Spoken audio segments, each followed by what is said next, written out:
Hello, everyone, and welcome. Today, we're diving into a fundamental topic in mathematics, sequences and series. Specifically, we'll be looking at arithmetic sequences and series. In this lesson, you will learn to identify an arithmetic sequence, and you will be able to use the formula for the nth term to solve problems. So let's start with the basics. What is an arithmetic sequence? An arithmetic sequence is a list of numbers where you get from one term to the next by adding or subtracting the exact same number every single time. It's a pattern of constant change. This constant number that we add or subtract is called the common difference, and we use the variable d to represent it. Let's look at a couple of examples to make this clear. Consider the sequence 1, 4, 7, 10, 13, and so on. To get from 1 to 4, we add 3. From 4 to 7, we add 3. From 7 to 10, we add 3.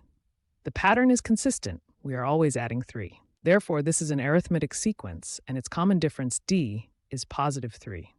It's important to remember that the common difference can also be negative. Let's take another sequence, 19, 15, 11, 7, 3, and so on. In this case, we are subtracting 4 to get to the next term. 15 minus 19 is negative 4. 11 minus 15 is also negative 4. This is a consistent subtraction. So this is also an arithmetic sequence. But here the common difference, d, is negative 4. Now, to work with these sequences efficiently, we need a standard notation. We use the letter u with a subscript to denote a term's position in the sequence. So u sub 1 is the first term, u sub 2 is the second term, and the general term, or the nth term, is written as u sub n. Let's use this notation to see if we can find a general formula. Let's say the first term is u1, and the common difference is d. The first term is simply u1. The second term, u2, is the first term plus one common difference. So u2 equals u1 plus d. The third term, u3, is the second term plus another d. That's u1 plus d plus another d, which simplifies to u1 plus 2d. Following this pattern, the fourth term, u4, would be u1 plus 3d. Take a moment to notice the relationship here. For the fourth term, we add 3 times d. For the third term, we add 2 times d. The number of times we add the common difference is always one less than the term number. This observation leads us directly to our key formula for the nth term of any arithmetic sequence. The nth term, un, is equal to the first term, u1, plus the quantity n minus 1, all multiplied by the common difference, d. This formula is incredibly useful because it lets us find any term in a sequence without having to calculate all the terms that come before it. Let's repeat that. un equals u1 plus n minus 1 times d. Let's apply this with a worked example. Here's the problem. An arithmetic sequence has a first term of 7 and a common difference of 8. We need to find the 10th term. First, we identify our knowns. The first term, u1, is 7. The common difference, d, is 8. And we want to find the 10th term, so n is 10. Let's write those down. Next, we'll use our formula. The formula is un equals u1 plus n minus 1d. Now we substitute our values into this formula. We get u10 equals 7 plus the quantity 10 minus 1 times 8. Let's simplify the expression in the parentheses first. 10 minus 1 is 9. So our equation becomes u10 equals 7 plus 9 times 8. Now we do the multiplication. 9 times 8 is 72. This gives us u10 equals 7 plus 72. Finally, adding them together, we find that the 10th term is 79. And there we have it. We've successfully used the formula to find a specific term in an arithmetic sequence. Today, we have learned what an arithmetic sequence is and how to use the nth term formula. In our next segment, we'll see how to use this formula to find missing information. Welcome back. In our last segment, we learned the formula for the nth term. Now we're going to use it to solve more complex problems. Our objective here is you will be able to find the first term and the common difference of a sequence when you are given 2 of its terms. Let's look at worked example 2.2. The third term of an arithmetic sequence is 10, and the 15th term is 46. Our task is to find the first term, u1, and the common difference, d. We have 2 unknowns, u1 and d, which means we'll need to set up a system of 2 equations to solve for them. Let's use the nth term formula, un u1 plus n minus 1d, for each piece of information we have. First, we know that the third term, u3, is 10. Here, n equals 3. Plugging this into our formula, we get u3 equals u1 plus 3 minus 1 times d. Since u3 is 10, this gives us our first equation. 10 equals u1 plus 2d. Second, we know that the 15th term, u15, is 46. In this case, n equals 15. Plugging this into the formula, we get u15 equals u1 plus 15 minus 1 times d.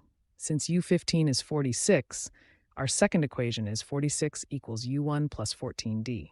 Now we have a system of two linear equations with two variables. Let's write them together. We have u1 plus 2d equals 10, and u1 plus 14d equals 46. We can solve this system using substitution or elimination. Let's try elimination. If we subtract the first equation from the second, the u1 terms will cancel out. So we have u1 plus 14d minus u1 plus 2d equals 46 minus 10. This simplifies to 12d equals 36. Dividing both sides by 12, we find that the common difference d is 3. Great, we've found one of our unknowns. Now we can substitute d equals 3 back into either of our original equations to find u1.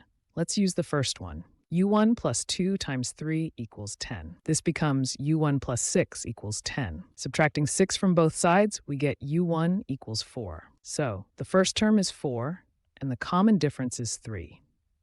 The textbook notes that you can also solve this system using a graphing calculator, which is a great tool for checking your work or for more complex systems. We have successfully found both the first term and the common difference. Let's try another type of problem. In worked example 2.3, we need to find the number of terms in the sequence that starts with 1, 4, 7, and ends with 100. Here, we are given the first term, the last term, and we can figure out the common difference. We need to find n, the number of terms. The first term, u1, is 1. The last term, which we'll call un, is 100. The common difference d is 4 minus 1, which is 3. Again, we start with our trusty formula, un equals u1 plus n minus 1d. Now let's substitute the values we know. 100 equals 1 plus n minus 1 times 3. Our goal is to solve this equation for n. First, let's subtract 1 from both sides. That gives us 99 equals n minus 1 times 3. Next, we can divide both sides by 3. 99 divided by 3 is 33, so 33 equals n minus 1. Finally, to isolate n, we add 1 to both sides. This gives us n equals 34, so there are 34 terms in this sequence. To recap this section, we've seen how the single formula for the nth term can be used flexibly to find not just a specific term, but also the first term, the common difference, or the number of terms, depending on what information is given. You are now able to find these key features of an arithmetic sequence. All right, we've mastered finding individual terms in an arithmetic sequence. Now let's move on to the next logical step, adding them up. We're going to learn how to find the sum of the first n terms of an arithmetic sequence. When we add the terms of a sequence together, we call it a series. So the sum of an arithmetic sequence is called an arithmetic series. This is an important distinction. A sequence is a list of numbers, while a series is a sum. Just like we have notation for the nth term, we have notation for the sum. We use a capital S for sum. S sub n represents the sum of the first n terms. For example, S3 would be the sum of the first 3 terms, u1 plus u2 plus u3. Calculating this by adding up every term would be tedious, especially for a large number of terms. Thankfully, we have formulas for this as well. There are 2 common versions. The first formula for the sum of the first n terms is Sn equals n divided by 2, multiplied by the quantity 2 times the first term plus n minus 1 times the common difference. This formula is useful when you know the first term, the common difference, and the number of terms you want to add. The second formula is Sn equals n divided by 2, multiplied by the sum of the first term and the last term, un. This version is very convenient when you know the first term, the last term, and the number of terms. Notice that it's essentially the number of terms multiplied by the average of the first and last term. You might be wondering if these 2 formulas are related. They are. The second one is just a simplified version of the first. Let's see how. We start with the first formula, Sn equals n over 2 times the quantity 2u1 plus n minus 1d. We can split the 2u1 term into u1 plus u1. This gives us Sn equals n over 2 times the quantity u1 plus n minus 1d. Now look closely at this part of the expression, u1 plus n minus 1d. Does that look familiar? It should. That is exactly our formula for the nth term, un. So we can substitute un into the equation, and that gives us our second formula. Sn equals n over 2 times the quantity u1 plus un. So you see, they are indeed the same fundamental formula, just written in different ways. To recap, we now have two powerful formulas to find the sum of an arithmetic sequence. In our next segment, we'll prove the first formula and work through some examples. Welcome back. We've just introduced two formulas for the sum of an arithmetic series. Now let's explore where the first formula comes from. It's a beautiful and clever proof. Our goal is to prove that for an arithmetic sequence, the sum Sn is equal to n over 2 times the quantity 2u1 plus n minus 1d. For this proof, let's use a for the first term, u1, just for simplicity of writing. First, let's write out the sum Sn in the forward direction. Sn is the first term a plus the second term a plus d plus the third term a plus 2d, all the way up to the last term, which is a plus n minus 1d. Now for the clever trick. Let's write the same sum again, but this time in reverse order. So Sn is also equal to the last term, a plus n minus 1d, plus the second to last term, a plus n minus 2d, and so on, all the way back down to the first term, a. Now let's add these two equations together, term by term, vertically. On the left side, Sn plus Sn gives us 2Sn. On the right, we pair up the terms. The first pair is a plus n minus 1d. The second pair is a plus n minus 2d, and so on. Let's simplify the first pair. A plus a is 2a, so we have 2a plus n minus 1d. The sum of the first pair of terms is 2a plus n minus 1d. Now let's simplify the second pair. A plus a is 2a, and d plus n minus 2d is d plus nd minus 2d, which simplifies to nd minus d, or n minus 1d. So the second pair also adds up to 2a plus n minus 1d. It turns out that every single pair will add up to this same value. Since there are n terms in the sequence, we have n of these identical pairs. So 2Sn is equal to n times the quantity 2a plus n minus 1d. To get our final formula for Sn, we just divide both sides by 2. And there we have it. Sn equals n over 2 times 2a plus n minus 1d. Replacing a with u1 gives us the formula exactly as we know it. There's a famous story about the mathematician Carl Friedrich Gauss, who, as a young schoolboy, supposedly used this method to quickly sum the integers from 1 to 100, much to his teacher's surprise. He paired 1 with 100, 2 with 99, and so on, realizing each pair summed to 101. Now that we've seen the proof, let's use the formula in some examples. In this example, an arithmetic sequence has a first term of 5 and a common difference of -2.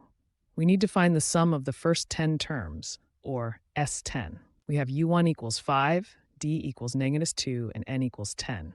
Since we have u1, d, and n, the first formula is the perfect tool. Let's write down the formula. Sn equals n over 2 times 2u1 plus n minus 1d. Substituting our values, we get S10 equals 10 divided by 2 times the quantity 2 times 5 plus 10 minus 1 times -2. Let's simplify this step by step. 10 over 2 is 5, 2 times 5 is 10, and 10 minus 1 is 9.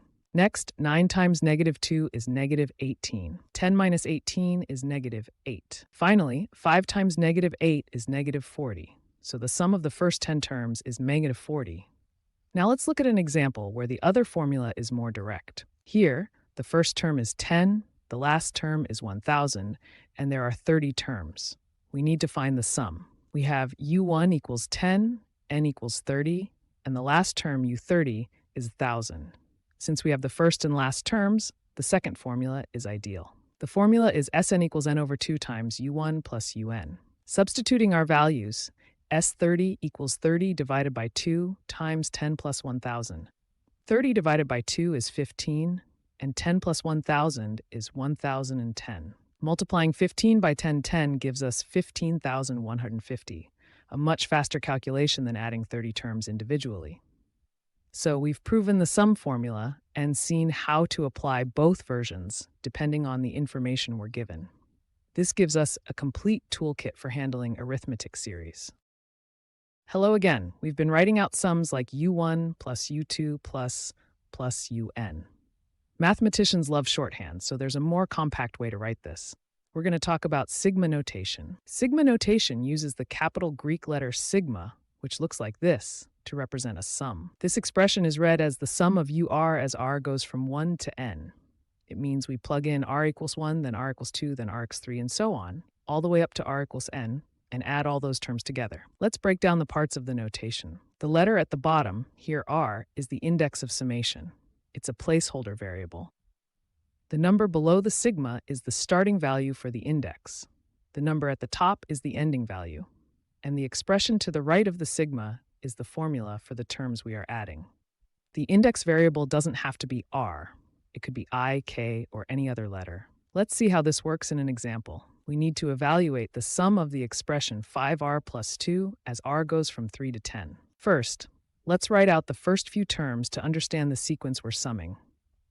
The first term corresponds to the starting value, R equals 3. When R is 3, the term is 5 times 3 plus 2, which is 17. This is the first term of our sum. Let's call it A1. The next term is for R equals 4. When R is 4, the term is 5 times 4 plus 2, which is 22.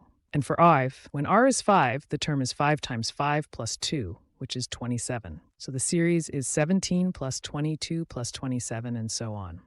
Notice that this is an arithmetic series. The common difference is 22 minus 17, which is 5. So we've identified that we're summing an arithmetic sequence where the first term is 17 and the common difference is 5. Now we need to figure out n, the number of terms we are adding.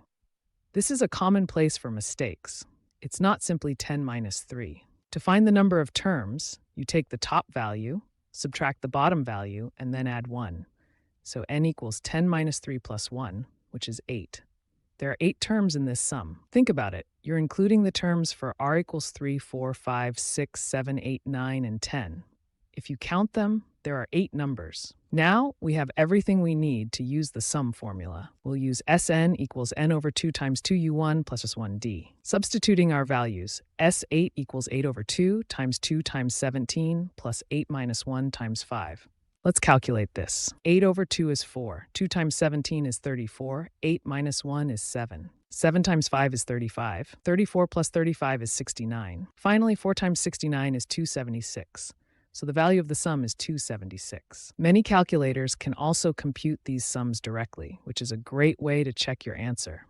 But it's crucial to know how to do it by hand to understand the process. To recap, sigma notation is a compact way to represent sums. When the formula inside the sigma is linear, like 5R plus 2, it represents an arithmetic series. We can then use our sum formulas to evaluate it by identifying the first term, the common difference, and the number of terms. Welcome back. We've seen how to calculate the sum of a series. Now we're going to work backwards. If we know the sum, can we find out how many terms were added? Let's look at worked example 2.7. The sum of the first n terms of the sequence starting 3, 7, 11, 15 is 465. We need to find n, the number of terms. First, let's identify the key features of this sequence. It's an arithmetic sequence. The first term, u1, is 3. The common difference, d, is 7 minus 3, which is 4. We are also given the sum of the first n terms. Sn is 465. Our goal is to find the value of n. We'll use the sum formula that involves u1, d, and n. Sn equals n over 2 times the quantity 2u1 plus n minus 1d. Now let's substitute the known values into this equation. 465 equals n over 2 times the quantity 2 times 3 plus n minus 1 times 4. This looks a bit complicated, so let's simplify the expression inside the brackets first. 2 times 3 is 6. We distribute the 4 to get 4n minus 4. Combining the constant terms inside the bracket, 6 minus 4 is 2, so we have 4n plus 2. Now we can distribute the n over 2. n over 2 times 4n is 2n squared, and n over 2 times 2 is just n. So our equation simplifies to 465 equals 2n squared plus n. This is a quadratic equation. To solve it, we need to set it equal to 0. Subtracting 465 from both sides gives us 2n squared plus n minus 465 equals 0. We could solve this using the quadratic formula or factoring, but these numbers are large. The textbook suggests a practical approach using a graphing calculator's table function. You would set y1 equals 2x squared plus x, and look in the table for the x value that gives a y1 value of 465. Doing this, we find that when n is 15, the sum is 465. Since n must be a positive integer, this is our answer. Now let's look at a real-world application. Arithmetic sequences are great for modeling any process that changes by a constant amount. A classic example is simple interest. Simple interest means that the interest earned each year is a fixed percentage of the original amount invested, so the same amount of money is added to the account each year. In this example, Rashid invests 3,000 euros in an account that pays 10% simple interest. We want to know the total amount after 5 years. First, let's calculate the constant amount of interest added each year. 10% of 3,000 is 300 euros. This is our common difference, D. Now, let's think about the terms of the sequence. The question asks for the amount after 5 years. Let's define our terms carefully. Let U1 be the amount after 1 year. That's the initial 3,000 plus one interest payment of 300, which is 3,300. After 2 years, it's 3,300 plus another 300, which is 3,600. So we have an arithmetic sequence with first term U1 equal to 3,300 and common difference D equal to 300. We want to find the amount after 5 years, which is the fifth term of this sequence, U5. We need to find U5. Using the formula UN equals U1 plus N minus 1D, we get U5 equals 3,300 plus 5 minus 1 times 300. This is 3,300 plus 4 times 300, which is 1,200. Adding them together, we get 4,500. So after 5 years, Rashid will have 4,500 euros in his account. This section showed us how to solve for n when the sum is known, which often leads to a quadratic equation, and how to apply our knowledge of arithmetic sequences to practical problems like simple interest. Welcome back. So far, we've worked with perfectly defined arithmetic sequences. But in the real world, data is often messy. Let's look at how to apply our models in more realistic situations and how to critically analyze solutions. We'll start with a Be the Examiner problem. This requires us to act like a teacher and grade different solutions to a problem. The problem is, Ben starts a job on January 1st, 2020, earning £20,000. His salary goes up by a fixed £750 every January 1st. The question asks, what will he earn in the year 2030? This is an arithmetic sequence. The initial salary in 2020 is our first term, U1, which is 20,000. The annual increase, 750, is our common difference, D. So U1 is 20,000 and D is 750. The key challenge here is determining the value of n for the year 2030. Let's think. 2020 is the first year, n equals 1. 2021 is the second year, n equals 2. So for the year 2030, n will be 2030 minus 2020 plus 1, which is 11. We are looking for the 11th term, U11. So the year 2030 corresponds to n equal 11. We need to find U11. Now let's analyze the 3 solutions provided. Solution 1 calculates U10. This finds the salary in the 10th year, which would be 2029, not 2030. So the error here is using n equals 10 instead of n equal 11. This solution is incorrect. Solution 2 calculates S10. The S tells us it's a sum. This calculates the total money Ben earned over the first 10 years. The question asks for his salary in a specific year, not his total earnings. This is a misinterpretation of the question, so this solution is also incorrect. Solution 3 calculates U11. It correctly identifies that 2030 is the 11th term and uses the nth term formula. 20,000 plus 10 times 750 is 20,000 plus 7,500, which is 27,500. This is the correct approach and the correct answer. This exercise shows how important it is to carefully read the question and correctly identify n. Now, let's consider data that isn't perfectly arithmetic. In this example, we have data for the number of schools offering the IB diploma over several years. Let's check the differences. 22111 2155 is 56. 2232211 is 99. The differences are not constant, so this is not a perfect arithmetic sequence. However, we can still model this situation using an arithmetic sequence by finding an average common difference. The problem asks us to predict the number of schools in 2023. A simple way to model this is to base our sequence on the first and last data points. Let's set the first term, U1, as 2155 for the year 2013. The year 2017 is 4 years later, so it's the fifth term, U5, which is 26667. We can use these two terms to calculate an average common difference for our model. Using un equals a u1 plus n minus 1d, we have 2667 equals 2155 plus 4d. Subtracting 2155 gives 512 equals 4d. Dividing by 4, we get an average common difference, d, of 128. Now we have a model, an arithmetic sequence with u1 equals 255 and d equals 128. We can use this to predict the number of schools in 2023. First, what term number is 2023? Since 2013 is n equals 1, 2023 is 10 years later, so it's the 11th term.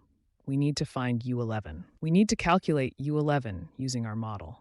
U11 equals 2155 plus 10 times 128.